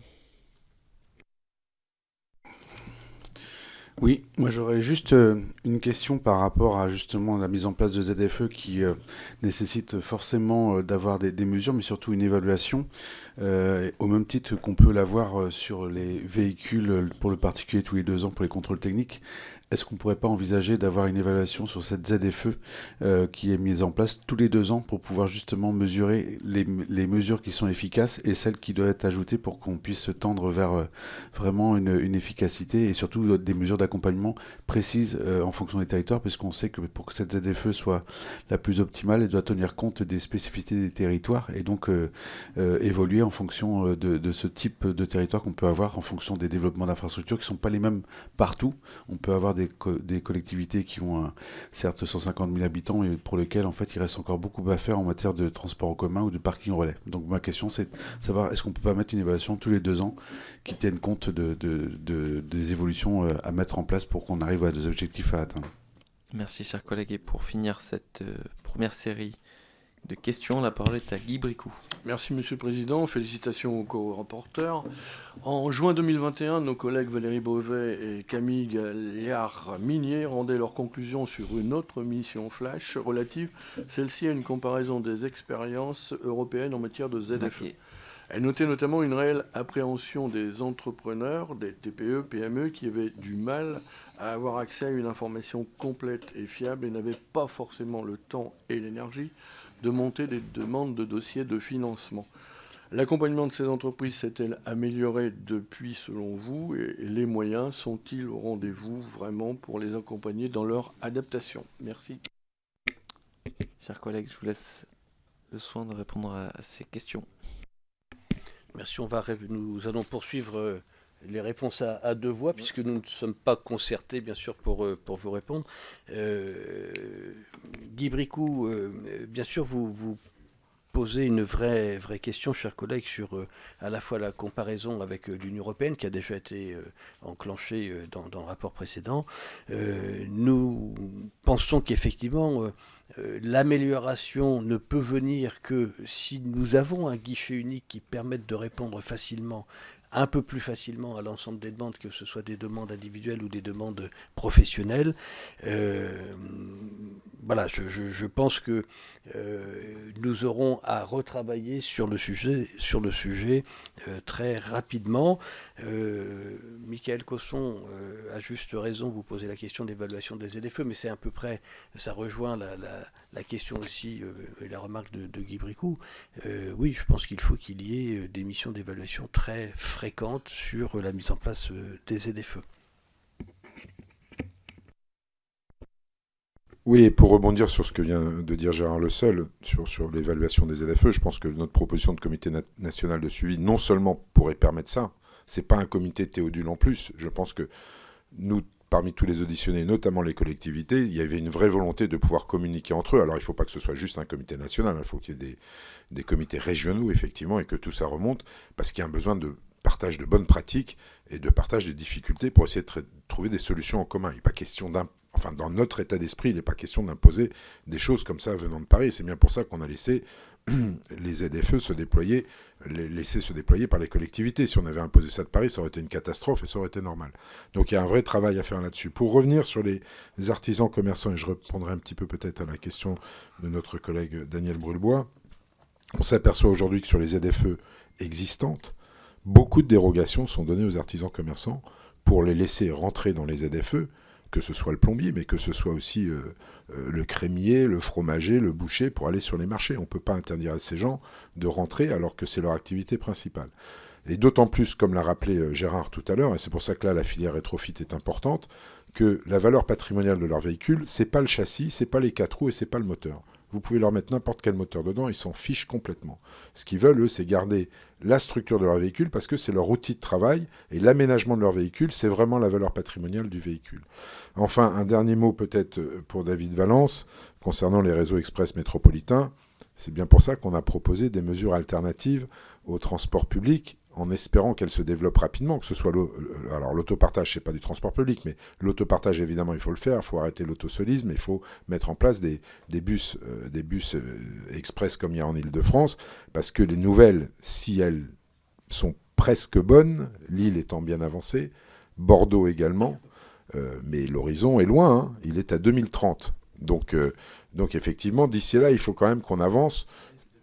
Et Metz 2028. D'ici là, il faut quand même qu'on avance sur des choses un petit peu plus rapides à mettre en œuvre. Sur les petites lignes ferroviaires, je voudrais aussi... on en avait parlé avec Gérard Le Seul, et là, je vais rendre un petit peu hommage au président Zulesi. J'ai rien à lui demander, rassurez-vous. Il y a quand même une loi qu'on a votée qui s'appelle la loi d'orientation des mobilités, qui avait son service après-vote en place avant même que la loi soit votée. C'était la plateforme France Mobilité. Là-dessus, elle y est toujours. Donc c'était avant vote. Après vote, ça existe toujours et j'engage effectivement chacun à aller dessus et à voir le nombre incroyable de solutions qui sont proposées pour les mobilités et j'engage effectivement toutes les collectivités qui éventuellement nous écoutent à aller faire un tour sur ce site. Ça peut donner des idées et il y a des idées qui sont excessivement bonnes à reprendre. Voilà, pour accélérer effectivement toutes les possibilités de mobilité pour nos concitoyens. Merci. Rien que ça. On continue les questions. La parole est à Antoine Armand. Merci Monsieur le Président, Messieurs les co-rapporteurs. Je salue à nouveau la qualité de vos travaux qui ont notamment le mérite d'avoir une vision globale de la question des zones à faible émission en parlant des infrastructures, en parlant des mobilités alternatives et de ces différentes mobilités. Et c'est sur ce point que je voudrais vous interroger sur l'une de vos propositions concernant le malus au poids que vous préconisez de renforcer, dont on connaît l'importance en termes de sobriété énergétique encore plus à l'heure actuelle et aussi dans la logique d'économie des ressources pour construire nos véhicules et en même temps la difficulté de préserver notre industrie et sa compétitivité dans le cadre d'une compétition internationale des véhicules. Donc avoir votre éclairage un peu plus précis sur ce sujet et votre appréhension du sujet aussi dans le cadre des ZFE. Je vous remercie. Merci, chers collègues. La parole est à Marjolaine Meunier-Milfer. Merci, Monsieur le Président. Merci, chers collègues, et félicitations pour votre travail. Moi, je voudrais revenir sur le sujet du rétrofit. Il a été déjà évoqué plusieurs fois, mais on se rend bien compte que c'est un sujet qui va monter en force, en fait, dans le temps qui vient. Et c'est important parce que vous l'avez dit, finalement, il y a un triple intérêt au rétrofit. C'est une économie financière parce que quand on rétrofit, on peut garder le reste du véhicule et effectivement, ça coûte moins cher. C'est d'ailleurs pour ça que les filières économiques arrivent plus rapidement que les autres à le développer. Même si on est encore un peu dans l'état embryonnaire, c'est cohérent environnementalement parce qu'on garde tout le CO2 acquis en fait, du véhicule, on n'a pas besoin de reconstruire complètement le véhicule. Mais aujourd'hui, la question de cette accélération, comment vous la voyez? Est-ce que vous avez buté sur le sujet? Est-ce que vous avez l'impression qu'on est mature ou est-ce qu'il faudrait qu'on pousse encore ces travaux davantage? Merci, chers collègues. La parole est à Vincent Thiébaut. Oui, merci Monsieur le Président, mes chers collègues, mes chers rapporteurs, merci beaucoup pour la qualité de votre rapport. Moi, ma question est très simple, c'est que on se rend compte que la mise en œuvre des ZFE était nécessaire. Celle qui pose problème, c'est les collectivités qui ont décidé d'aller plus loin que la loi. Clairement, il faut le dire. Vous avez évoqué le sujet de Strasbourg. Je suis, ma circonscription est limitrophe de celle de Strasbourg, et disons les choses comme il sait, la décision qui a été prise par l'Eurométropole est une véritable catastrophe. Et on se retrouve dans une situation folle où on a une vision très nombriliste, et en plus qui met des responsabilités aux collectivités, je pense notamment à la région par rapport à la partie SNCF, mais avec cette approche totalement folle, où ils ne prennent en compte que l'aspect se rendre au centre-ville. J'ai des villages qui sont 2e, 3e couronne, qui font partie de l'Eurométropole, qui sont considérés avec ZFE, avec cette chose totalement folle, où d'un village ou un autre, à partir de 2026, 70% des gens ne pourront pas se rendre d'un village à l'autre, alors qu'ils sont à plus de 15 km, voire 17 km du centre-ville, ce qui est totalement aberrant. Donc la question, elle est simple, c'est comment trouver une solution, enfin de coordination et de concertation avec l'ensemble des collectivités, et comment répondre effectivement à ces problématiques de transport pendulaire au sein même des ZFE. Merci, chers collègues. La parole est à David Topiac. Merci Monsieur le Président. Je remercie nos collègues co-rapporteurs pour la qualité du travail qu'ils ont réalisé sur ce dossier de ZFE. Je tenais peut-être à faire une intervention sur les zones rurales et notamment les difficultés des étudiants des zones rurales qui ont nécessité de se rendre dans des métropoles qui sont concernées par des ZFE. Alors, j'ai l'exemple du département où je suis député, le Gers, où les étudiants se rendent sur la métropole toulousaine, et des difficultés que cela représente déjà par nature, hein, pour la plupart d'entre eux, pour trouver un logement, pour se nourrir, pour payer le carburant, pour parfois payer des études, rajouter les coûts supplémentaires pour changer un véhicule qui corresponde aux critères, la vignette critère qui correspond à la capacité d'accueil sur la ZFE, me semble une difficulté supplémentaire, une contrainte de plus qui ne va pas dans le sens de lever les déterminismes sociaux. On a des familles qui sont assez modestes sur notre département, pour lesquelles cela représente déjà un investissement fort que d'envoyer leurs enfants faire des études. Rajouter cette contrainte supplémentaire me semble une difficulté particulière. Merci, chers collègues. Il y aura une troisième série de questions par la suite, laissant le soin à nos co-rapporteurs de répondre. Merci, Président. Chers collègues, vous nous interrogez sur le malus au poids. Alors je resterai dans une sobriété sémantique. Nous ne sommes pas certains d'être totalement d'accord sur le point d'atterrissage entre les deux co-rapporteurs. Nous sommes d'accord sur un objectif, sur une ambition, et nous avons eu la sagesse de ne pas fixer 1,4 tonne comme je le proposais, ou un peu plus, comme aurait pu le proposer mon camarade Bruno Millienne. Donc nous partageons l'objectif. Nous considérons qu'il faut renforcer le malus poids, et nous considérons qu'il faut en baisser le seuil. Maintenant, voilà, la mission flash ne permet pas d'aller dans le détail d'un amendement qui ne soit pas que rédactionnel. Non, mais plus sérieusement, pour rebondir ce que vient de dire Gérard, oui, ça a été... Oui, non, mais... Excuse-moi. Non, mais c'est pas plus sérieusement par toi, c'est plus sérieusement par rapport au malus poids. On est tous d'accord sur l'objectif du fait que les véhicules doivent baisser leur poids drastiquement, il n'y a aucun souci là-dessus. La difficulté qu'il y a, c'est comment on y va. Est-ce qu'on y va en imposant des règles tout de suite très drastiques, alors qu'on sait que les industriels vont avoir du mal à appliquer dans un délai très court une baisse de poids, même si aujourd'hui on voit que de plus en plus les industriels s'engagent aussi dans la confection, la fabrication de véhicules, avec de plus en plus de matériaux recyclés, biosourcés, beaucoup plus légers, et c'est une de leurs préoccupations, parce qu'ils sont poussés de toute façon, à la fois par ce que l'on dit à l'Assemblée nationale, mais aussi par les citoyens. Donc il y a un moment où ça va venir. Donc c'est juste là où on a une petite différence de point de vue, qui ne vous étonnera pas d'ailleurs, mais l'objectif est partagé pour aller vers beaucoup moins de poids dans les véhicules. Marjolaine Meillet-Millefert, pour l'accélération du rétrofit, j'ai envie de vous dire, là pour le coup, c'est presque dans la main de l'État. Il faut qu'on ait effectivement dans ce PLF les moyens de poser aussi des amendements qui accélèrent le soutien à la filière et la mise en place de filières réelles, pas laisser les opérateurs du rétrofit un petit peu dans la nature se débrouiller eux-mêmes. Il faut, là, ça va faire plaisir à Loïc Prud'homme, il faudrait une espèce de planification de la mise en place de la filière du rétrofit. Mais effectivement, il faut essayer de travailler là-dessus sérieusement de manière à ce qu'il n'y ait pas d'erreur au moment de la mise en place de cette filière, dans la mesure où, je le rappelle encore une fois, la France est en avance sur ses partenaires en matière de rétrofit. Donc saisissons cette chance. La question nous a été posée sur les étudiants, notamment ceux qui vivent en zone rurale, cher David Topiak. Nous n'avons pas insisté effectivement tout à l'heure dans la présentation sur ce point, mais nous avons fait une proposition justement pour les primo-accédants.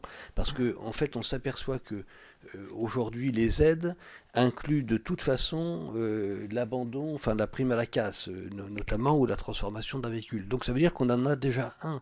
Mais quid de tous ceux qui n'en ont pas et qui soit accèdent à la vie professionnelle à 20 ans, 24 ans, et quid pour tous les jeunes étudiants. Donc nous suggérons fortement, enfin nous réclamons même, la mise en place d'une aide pour les primo-accédants, et je pense qu'on peut considérer qu'une partie des étudiants sont des primo-accédants, même si certains conduisent la vieille 205 de mamie, ce qui pose aussi une vraie difficulté. Il y a un point que nous n'avons pas encore évoqué jusqu'à présent. Nous proposons dans ce rapport d'avoir une vision, on va dire, positive des biocarburants, et nous proposons qu'il puisse y avoir, pour prolonger le véhicule thermique, l'usage du véhicule thermique, et notamment en zone rurale ou de manière occasionnelle ou un peu plus particulière de la part des étudiants, de pouvoir avoir des boîtiers éthanol, et qui donnent des droits d'accès, bien sûr, dans les ZFE. Et peut-être enfin pour répondre à Vincent Thiébaut sur la problématique strasbourgeoise. Vincent, je partage complètement tes préoccupations. Mais là, on voit bien que la proposition que nous avons émise d'un comité national de suivi des ZFE peut être aussi une solution pour forcer quelque part la concertation entre les différentes collectivités et faire que la mise en place des ZFE se fasse dans la bonne concertation, en bonne intelligence et sur des solutions communément trouvées. Ce qui n'est pas tout le temps le cas. On en est tous conscients et c'est apparu dans les auditions que nous avons menées. Donc voilà, dès l'instant où on veut mettre un tout petit peu de bonne volonté de part et d'autre, on doit pouvoir arriver à construire quelque chose qui facilite la mise en place de ces ZFE, qui, je le rappelle encore une fois, cette mise en place est rappelée et voulue par tous les acteurs que nous avons auditionnés. Donc il n'est pas question de revenir sur ce principe. Oui, voilà. Maintenant, effectivement, je partage le fait, on le voit, on l'a vu au travers de nos auditions, que vouloir aller plus vite que la musique, ça n'aide pas à la mise en place des ZFE, ça complexifie plutôt les choses et ça amènera peut-être, en fin de compte, à des retards dans ces métropoles qui auront voulu aller plus vite que la musique, plutôt que de suivre les étapes pas à pas ou step by step, comme disent nos amis anglais. Merci, chers collègues. Dernière série de 3 questions. La parole est à Mathilde Paris. Merci, Monsieur le Président, messieurs les co-rapporteurs, chers collègues. Merci pour le travail que vous avez effectué. Et je voulais redire notre attachement à lutter contre les émissions de gaz à effet de serre en ville, contrairement à ce qui a pu être dit précédemment. Mais il faut que les mesures soient efficaces et non punitives. Aujourd'hui, moi, ma grande inquiétude, c'est que les grands pénalisés de cette mise en place des ZFE, ce sont les habitants de la ruralité, et notamment des territoires les plus éloignés des métropoles. Alors qu'ils ne sont pas responsables de la concentration qui a lieu aujourd'hui, que ce soit pour l'accès aux soins, que ce soit l'offre d'emploi, que ce soit l'offre culturelle, l'offre commerciale, qui sont concentrées dans les métropoles. Aujourd'hui, il y a de nombreux territoires, comme celui dont je suis issue, le Giennois, où il n'y a pas d'alternative à la voiture. Nous n'avons pas de ligne ferroviaire, malgré notre détermination, notre mobilisation pour qu'il y ait une ligne ferroviaire justement entre Orléans Métropole et Gien. Cette ligne, nous l'attendons, mais quelle est la discussion que vous avez aussi avec les régions? Parce que nous, la région ne fait rien. C'est un dossier qui n'avance pas et nous sommes complètement un territoire enclavé. Aujourd'hui, il y a une absence donc d'alternative, mais aussi, je pense que ce serait bien, si ce n'a pas été fait, qu'il y ait une analyse fine des déplacements justement au sein des territoires, parce que je ne suis pas sûre que ce soit les territoires les plus éloignés qui polluent réellement en centre-ville, et pourtant ça va être les premiers pénalisés. Donc ce serait peut-être bien d'ajuster à la réalité des déplacements. Et enfin, je voulais vous dire à quel point il est important d'adapter, à l'heure où on demande beaucoup d'efforts aux foyers, puisqu'on leur demande à la fois de changer de chauffage, on leur demande de changer de voiture, on leur demande d'isoler leur logement, et le reste à charge n'est pas tenable. Les foyers ne peuvent pas tout faire en même temps en si peu de temps. Loïc Prudhomme. Merci, Monsieur le Président, collègues rapporteurs. Il n'y a pas de discussion sur la nécessité des ZFE, c'est une nécessité au regard de la santé environnementale. Néanmoins, la bifurcation et la planification, cher collègue Millienne, ne se fait pas avec des bouts de ficelle. Et je suis d'accord avec ce que disait Hubert Wulfranc avec beaucoup de sincérité. C'est une loi qui a été mise en œuvre sans préparation. En gros, on a mis la charrue avant les bœufs. En fait, ça nécessite maintenant que le pays en entier prenne ses responsabilités avec des politiques publiques. C'est-à-dire qu'on fait une loi et après on met les politiques publiques. Il aurait fallu faire le contraire, mettre des politiques publiques et ensuite aller vers éventuellement une imposition. Et des politiques publiques, pas seulement pour changer la motorisation des voitures, des politiques publiques pour les transports publics, comme l'a dit mon collègue Gabriel, avec une avancée vers la gratuité, mais aussi des plans vélo ambitieux. Un plan vélo ambitieux qui a aussi une vertu économique, de pouvoir recréer de l'emploi et de la filière sur ce secteur-là. Bref, on est en période d'examen du PLF, et je pense que ces ambitions, ces politiques publiques qu'il faut mettre en œuvre, elles doivent se traduire, cette volonté politique, elle doit se traduire dans le PLF. Donc nous avons les outils là pour, dans le PLF, traduire toutes ces belles intentions que nous avons développées aujourd'hui. Et enfin, pour terminer, la parole est à Emmanuel Macchi. Merci, Monsieur le Président. Messieurs les rapporteurs, les ZFE ont un impact très important sur les quelques 30 millions de Français qui vivent dans les agglomérations concernées, ainsi que sur tous les autres qui ont besoin de s'y rendre pour bénéficier de services publics ou de soins médicaux. Les mieux informés, s'ils le peuvent, ont déjà commencé à réduire leurs déplacements en ville. Les autres apprendront l'existence des ZFE en même temps qu'ils recevront parfois des amendes. Vous citez le chiffre de l'INSEE selon lequel, en 2019, 38% des ménages les plus pauvres ont un véhicule classé critère 4 ou 5, contre 10% des ménages les plus riches. Cela nous rappelle que c'est l'amélioration du niveau de vie des Français qui est le vrai nerf de la guerre écologique. Mais surtout, cela révèle que les ZFE coûtent très cher. Il s'agit rien de moins que d'accélérer la mise au rebut de véhicules parfois bien entretenus et parfois en parfait état. D'aucuns pourraient comparer cela à de l'obsolescence programmée ou plutôt de l'obsolescence fortement incitée. Ma question est donc la suivante. Est-on bien sûr que le bilan carbone de ce renouvellement prématuré du parc automobile présente un bilan carbone positif? Et si oui, pouvez-vous en exposer quelques détails? Merci. Merci, chers collègues. Est-ce que tous les collègues ont pu s'exprimer? Il me semble que oui. Messieurs les co-rapporteurs, je vous laisse le soin de répondre. Merci, Monsieur le Président. Madame Paris, il ne vous aura pas échappé que dans le rapport que nous avons remis, nous avons soulevé ce point entre effectivement ruralité, petite urbanité et métropole. Et qu'il y avait effectivement, non seulement on considère que les ZFE seraient plus dommageables pour la ruralité et la petite urbanité que les métropoles, parce que les métropoles sont censées être mieux dotées en transport en commun que les territoires les plus éloignés des métropoles. Donc c'est un point qu'on a évidemment mis en exergue et mis en avant. Et d'ailleurs, ça a été une des raisons pour lesquelles on a voulu aussi cette mission flash, parce qu'on s'est aperçu très vite que les difficultés seraient plus importantes pour ceux qui veulent se rendre ou traverser les métropoles que pour ceux qui habitent dedans.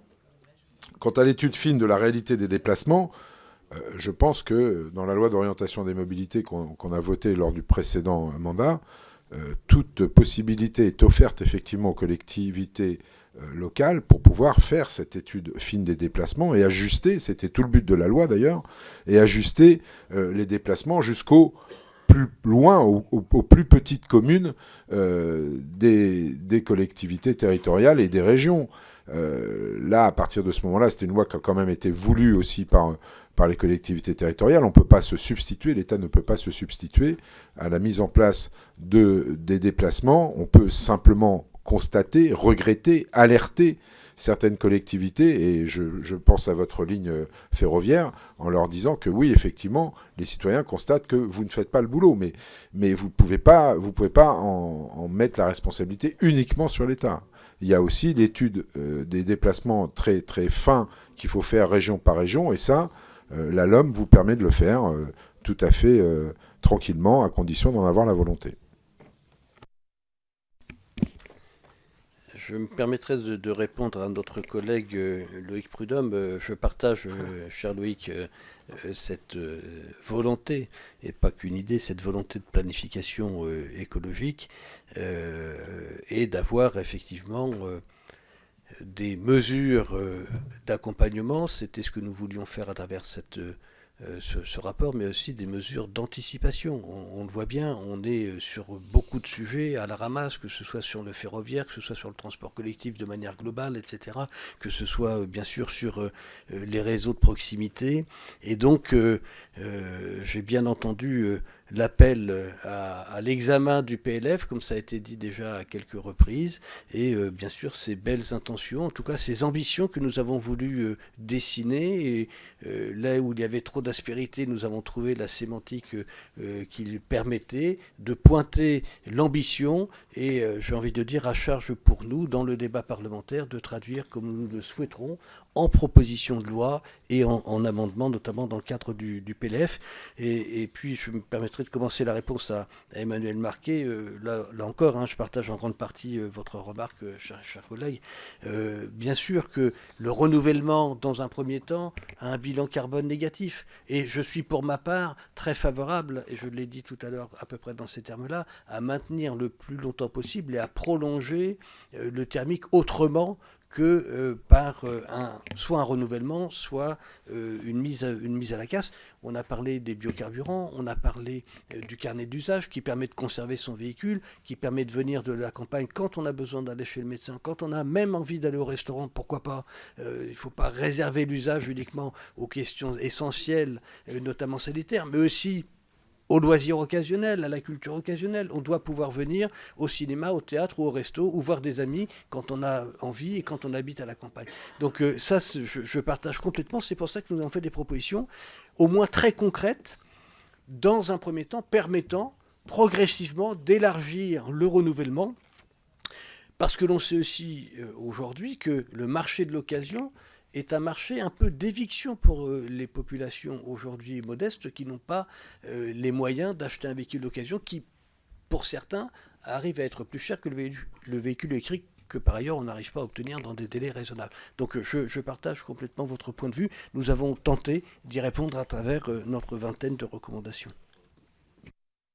Oui, et pour finir, chers collègues, vous parliez d'information, évidemment, vous avez raison. Le gros problème, en plus de la mise en place des ZFE, et ça a été un constat absolument terrible pendant toute la durée de nos auditions, c'est que l'information aux citoyens n'existe pas. Je mets au défi quiconque de trouver plus de 10 ou 15%, même en Ile-de-France, de citoyens, enfin hors agglomération parisienne, qui sont au courant que la ZFE est mise en place et qu'on a failli interdire les véhicules critère 3 cette année. Je pense que la plupart de ceux qui habitent dans ma circonscription ne le savent pas. Donc on a un vrai problème d'information là-dessus. Et pour le bilan carbone, vous avez raison, et notre volonté, Gérard Le Seul et moi-même, c'est bien d'essayer d'inciter, comme dans toute transition, à ne rien abandonner. C'est-à-dire qu'on ne va pas tout d'un coup dire il faut faire que de l'électrique, ou que de l'électrique, ou que de l'électrique. Il y a le gaz, il y a le bioéthanol, donc c'est pour ça qu'on pousse aussi le rétrofitage, que les gens puissent garder. Parce que finalement, ce qui est important, c'est la transformation du moteur des véhicules, donc le rétrofitage, mais la carcasse en elle-même, on peut la garder aussi longtemps qu'on veut. Donc on va effectivement pousser dans ce sens-là. Et en tout cas, merci pour vos questions. Chers collègues, je crois que les co-rapporteurs veulent appeler à votre attention juste 30 secondes, puisqu'ils veulent dire un petit dernier mot. Oui, très, très brièvement, et au nom de Bruno Millienne, je souhaite vivement remercier les administratrices qui nous ont accompagnés, en particulier Apolline Nguyen-Cac, qui nous a accompagnés depuis le départ, et France Bay, dans ce travail. Merci à elle. En tout cas, un grand merci pour le travail réalisé dans le cadre de cette mission. Bravo pour le travail transpartisan réalisé. Nous nous retrouvons cet après-midi à 17h45 pour l'audition de Madame Bérangère Couillard, secrétaire d'État chargée de l'écologie, sur sa feuille de route, ainsi que sur la présentation du projet de loi de finances pour 2023. À tout à l'heure.